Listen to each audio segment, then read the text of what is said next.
Hello students, welcome back to பரிப்புனொலி classes. இன்னைக்கு நம்ம கிளாஸ் எதை பத்தினா 10th ஸ்டாண்டர்ட் மேக்ஸ் தான். ஸோ சிபிஎஸ்சி மேக்ஸ்ல இருக்க சம்ஸ் பார்த்துட்டு இருக்கோம். ஆல்ரெடி ரியல் நம்பர் சாப்டர்ல இருந்து கொஞ்சம் சம் சால்வ் பண்ணிருக்கேன், செக் பண்ணி பாருங்க. ஸோ இப்போ வந்து நம்ம செகண்ட் சாப்டர் பாலினாமியல் சால்வ் பண்ணிருக்கோம். ஆல்ரெடி ஃபர்ஸ்ட் எக்ஸசைஸ்ல ஃபர்ஸ்ட் சம் வந்து சால்வ் பண்ணிருக்கேன். ஸோ அதுவுமே வந்து ஜீரோஸ் ஆஃப் பாலினாமியல் கண்டுபிடிக்கிறது தான், அப்புறம் ரிலேஷன்ஷிப் வெரிஃபை பண்றது. ஸோ சேம் அதே இல்லை இன்னொரு மாடல் வந்து பார்க்க போறோம்.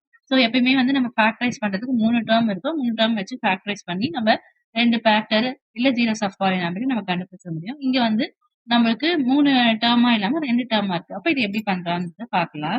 ஸோ அப்ப எப்பயுமே ஜீரோஸ் ஆஃப் பாலினாமியல்னா நம்மளுக்கு ஆன்சர் வந்து ஈக்குவல் டு 0 வரும். அதனால ஈக்குவல் டு 0 போடுறோம். இப்ப -15 ஈக்குவல் டு தாண்டா +15 ஸ்கொயர் ஈக்குவல் டு தாண்ட மாதிரி √15 ஆயிடும். அப்ப நம்மளோட zeros of plus or minus √15. அப்ப நம்மளோட ஜீரோஸ் ஆஃப் பாலினாமியல் என்னதுன்னா +15 and -15.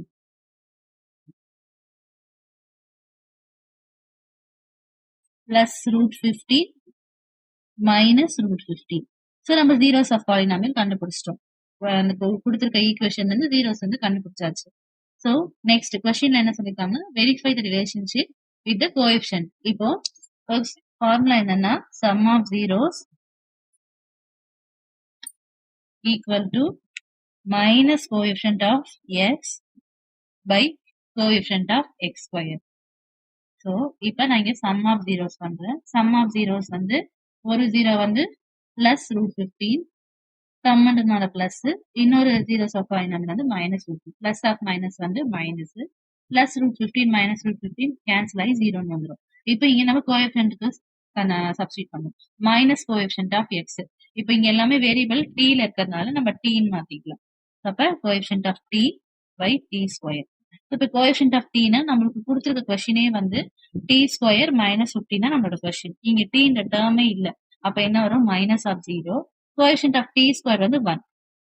அப்ப 0 வந்ததுனால 0 தான். அப்ப ரெண்டு ஆன்சரும் மேட்ச் ஆயிடுச்சா. நெக்ஸ்ட் இப்போ நம்ம வந்து கோஎஃபிஷியன்ட் வச்சு சம் ஆஃப் ஜீரோஸும் கோஎஃபிஷியன்ட் லிங்க் பண்ணி வெரிஃபை பண்ணிட்டோம். Next product of zeros. இப்போ ப்ராடக்ட் ஆஃப் ஜீரோஸ்னா ரெண்டு ஃபார்முலாவும் லிங்க் ஆகி தான் இருக்கும், ஈஸியா ஞாபகம் வச்சுக்கலாம்.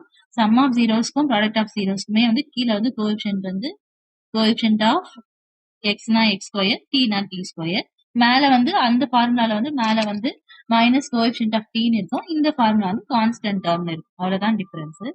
கம்பேர் பண்ணி படிச்சோம்னா ஈஸியா இருக்கும்.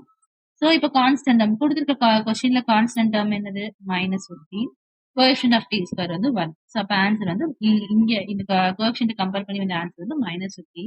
ஸோ இப்போ ப்ராடக்ட் ஆஃப் ஜீரோஸ் தனியா பண்ணலாம். ஸோ ப்ராடக்ட் ஆஃப் ஜீரோஸ் வந்து ஆன்சர் வந்து +√15, ப்ராடக்ட் இருந்தால மல்டிப்ளை பண்ணிக்கலாம், -√15. ரூட் ஆஃப் எக்ஸ், இப்போ ரூட் எக்ஸ் இன்டு ரூட் எக்ஸ்னா எக்ஸ். ஸோ அதே மாதிரி √15 இன்டு √15னா ரூட் கேன்சல் ஆகி 15 வந்துடும். Plus into minus minus. So நம்மளுக்கு ப்ராடக்ட் ஆஃப் ஜீரோஸ்க்கு வந்த ஆன்சரும் கோஎஃபிஷியன்ட் கம்பேர் பண்ணி வந்த ஆன்சருமே சேம் தான். ஸோ கொஸ்டின்ல வெரிஃபை பண்ண சொன்ன மாதிரி வெரிஃபை பண்ணியாச்சு. இந்த சம் புரிஞ்சுக்கோன்னு நினைக்கிறேன். தேங்க்ஸ் ஃபார் வாட்சிங்.